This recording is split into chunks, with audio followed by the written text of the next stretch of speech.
तोर साड़ी के प्लेट कोइले बाहरे पगलेट रोज देखे नी फेसबुक पे चालू के इंटरनेट रोज देखे नी फेसबुक पे चालू डीजे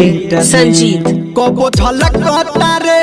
कबो लच कहता रे बावन गज के लाली सरिया पे कोमरिया लचके रे बावन गज के लाली सरिया पे कोमरिया लचके रे।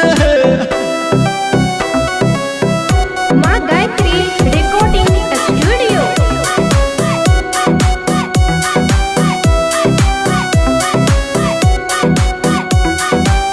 जान मारेला तोर होट लाली नाक के नथिया कान के वाली दिलवा रहेला बेचैन देख के अखिया काली डीजे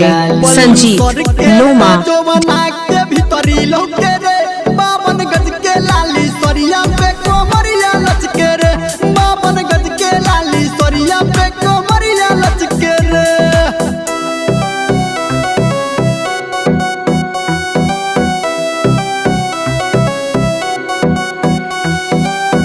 जब चले लू तू एक गोरी पहिर के हरियर हाथ में चूड़ी मनवा रहेला बेचैन देख के होटवा के हेला जब हंसे लू तो दिलवा के भीतरी छौके रे बावन गज के लाली सरिया पे कोमरिया लचके रे बावन गज के लाली सरिया पे कोमरिया लचके रे।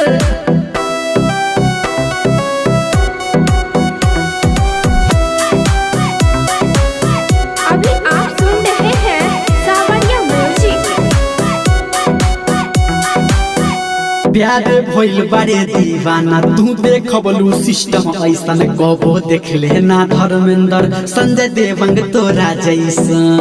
देखे में फिगर तोहर मस्त लागे रे बावन गज के लाली सरिया पे कोमरिया लचके रे बावन गज के लाली सरिया पे